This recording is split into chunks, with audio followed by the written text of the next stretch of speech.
G'day, Pat. First questions first. Have you had a look at the pitch? Yeah, just had a look. And what did you make of it? Again, I'm not a great pitch reader, but it looked pretty firm. They've only just watered it, so yeah, give it another 24 hours and have a look, but looks like a pretty good wicket. Has it been used before? Yes, I think Pakistan played someone there. So how do you expect it to play compared to Calcutta? Yeah, hard to know. I think it's been a bit more high scoring here throughout the tournament. Yeah, it's been a pretty good wicket, so yeah, hard to say. Pat, all the best for the final. People are already building it up as India coming hard at you for the 2003 revenge, as well as the WTC final, which you also played as a captain and won it.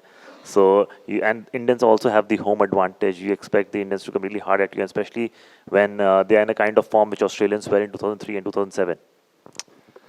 Yeah, I mean, neither player from both sides were there in 2003, so it feels a long time ago. But we know it's going to be a packed house. There's going to be 130,000 fans here supporting India.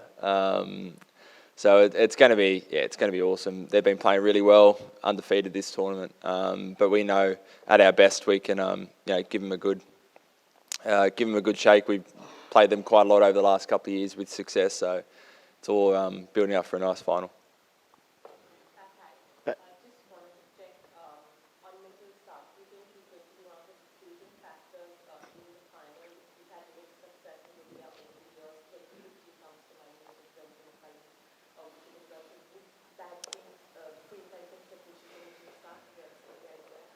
I mean, I wouldn't be surprised. The way he bowled a couple of nights ago up in Kolkata was fantastic. Bowled 7 straight, a couple of key wickets, could have easily had a couple of more. So, opening partnership between him and Joshy Hazlewood's going to be a big one for us. We saw what impact they can have on a game when they bowl like they did the other night. So they're both big game players, played in a few ICC finals now, so know what it takes. Pat, you guys are no stranger to playing against India. As the start of the tournament, you have said that you have played India more than any team else. So just wanted to know that, have you faced any other more dominating Indian side, or should I say any other more ruthless Indian side than this one? I think it's hard to say. They've certainly played really well this World Cup. I think we certainly I don't think we scored par in that first game, but we're one catch away from potentially being in front of that game. So there's lots of, we won an ODI series here early on in the year. There's lots of moments we can draw on where we've had success against, a really good Indian side. Pat, you said you know what it takes, and you've played in a lot of big games before, big tests, big one-days, big T20s. But 100,000 people wanting you to fail is probably something new. How do you deal with that, and how does the team deal with that? I think you've got to embrace it. The crowd's obviously going to be very one-sided, but it's also, in sport, there's nothing more satisfying than hearing a big crowd go silent, and that's the aim for us tomorrow. You've just got to embrace every part of a final. Even in the lead-up, there's going to be noise and more people and interest, and you just can't get overwhelmed. You got to be up for it. You got to love it, and just know, whatever happens, it's fine. But you just want to finish the day with no regrets. Hi, as a fast bowler, what do you think are the challenges you face while bowling on Indian wickets? I think similar to a lot of ODI cricket in general, the ball obviously swings for a few overs, but after that there's not much swing. So you've got to try and create wickets in other ways. It's not necessarily catches behind the wicket like you might have in Australia. So you've got to be brave with some of the balls you use, slower balls, bouncers. You've got to keep it, find that balance between mixing it up, but also not go chasing too much. So I think we've struck that balance pretty well. And at least over here in India, a lot of the time by the end of the innings, things like cutters work perhaps better than it does elsewhere in the world. Hey Pat, I know you've said that you've stuck to the processes through the whole tournament, but at zip and 2 and Sri Lanka none for 100, was there ever a moment where you thought, gee, we might not make it this far? Absolutely, yeah. The proposition at that stage was basically we had to be flawless to make it through to the semis, and fortunately we were. But yeah, absolutely, it's we knew we came up against two very good sides to start off with, but we were off the pace, so we knew that we had to change pretty drastically, and yeah, glad we did.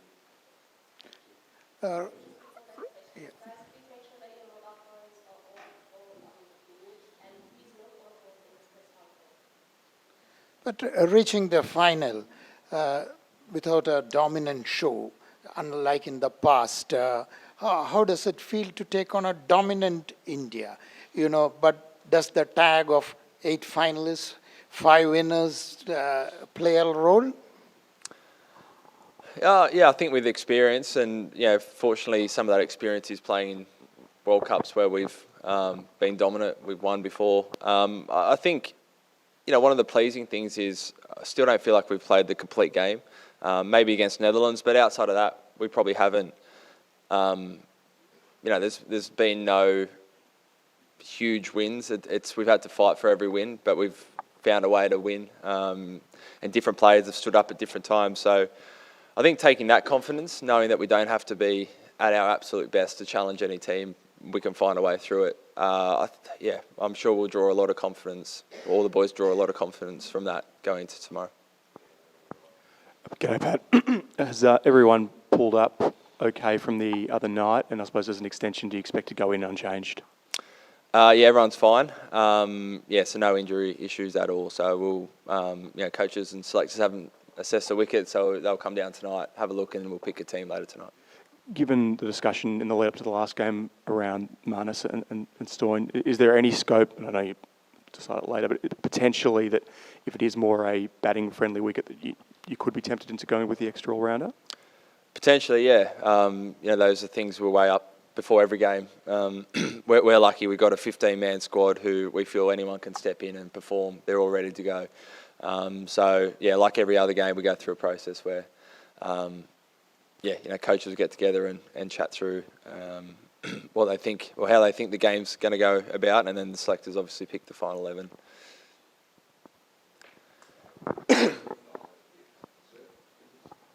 Which Indian bowler or a batsman challenging for your team tomorrow? They're all pretty well rounded in all departments. The one guy that didn't play at the start of the tournament who's done really well is obviously Mohammad Shemi. He's a class bowler to right and left armers, so he's going to be a big one. But again, these are guys we've played a lot, so all our batters can draw on moments where they've taken on these bowlers and done well.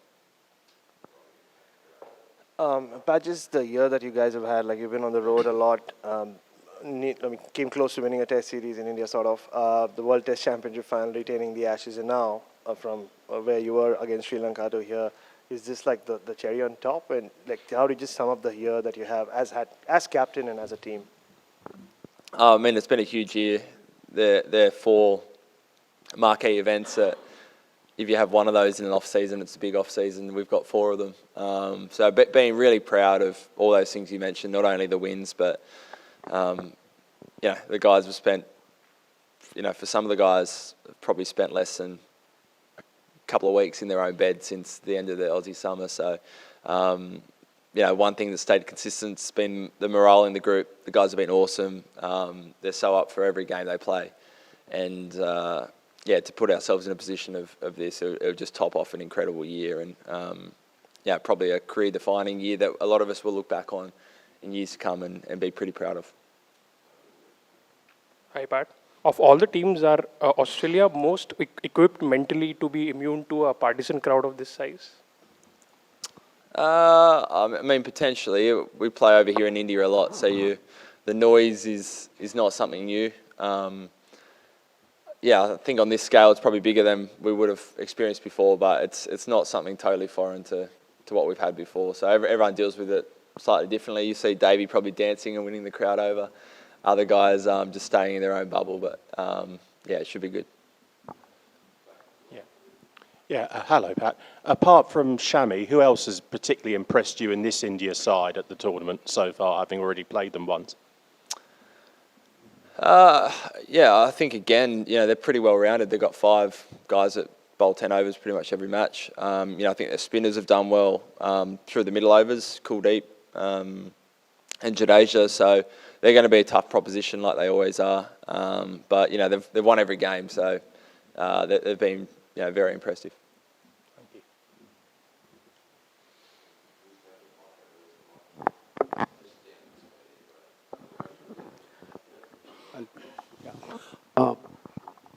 How much importance?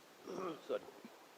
How much importance you give to pitch going into a match, and what if it suits to host side? And do you expect, looking into this pitch, do you expect any change in tactics from Indian side?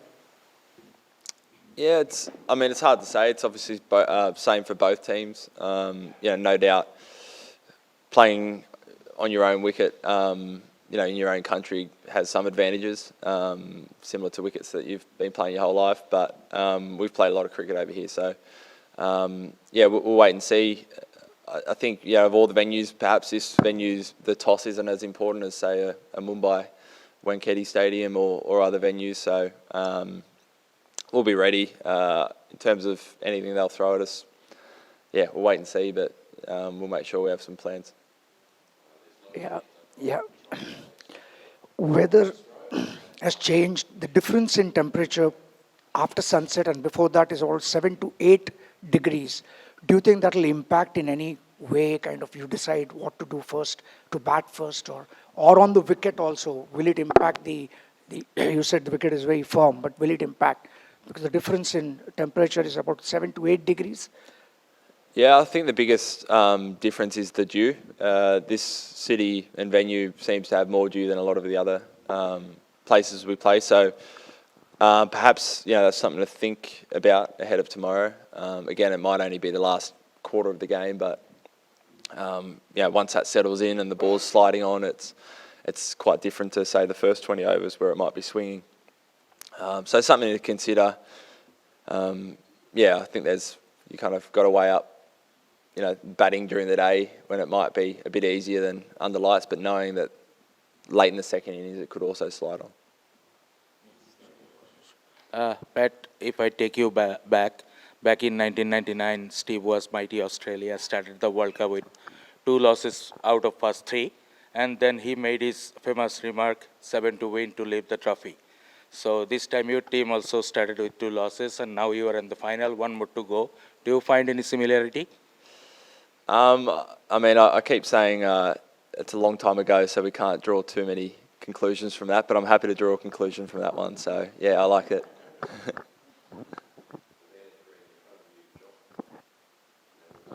Yeah.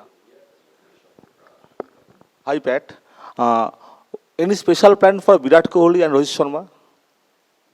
Was a specific plan, did you say?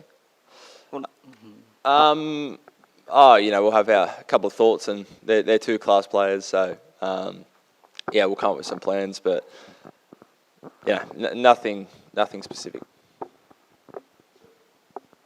Pat, in the past, a lot of illustrious names have led Australia to titles. For you personally, what would it mean? Have you thought about what would it mean for you personally to probably do that? And is the ODI World Cup still the pinnacle, at least in terms of white ball cricket for you guys? It'd be huge. We were all kids not too long ago, watching some of those great teams win the 99, 2003, 2007 World Cups, and that's the opportunity ahead of us tomorrow, which is really exciting. And to be captain would be an absolute privilege to lift the trophy with these great bunch of blokes. So it'd be awesome. And in terms of the pinnacle, I think it is right up there. It's got the longest history of kind of a world event where all the teams compete. You only get a shot at it every 4 years. So, even if you have a long career, you might only play in 2 of these events. It's 2015 still a career highlight for me. So I think tomorrow if we win, it might pip it. Pat, Here. Australia has a reputation of winning, know how to win World Cup titles. You guys are 5-time champions and going against 2-time champions. Do you feel like you are the favourites? Don't know about that. I think it's going to be an even match. I think you can make a case for either side. The good thing is I think we've got 6 or 7 guys that won it in 2015. So we know that feeling. Even more of the guys that were there in the T20 World Cup, different format, but pretty much everyone, at least a dozen of the 15 have won a World Cup and know what it takes and know that feeling and won't be afraid to go out there and be brave and take the game on.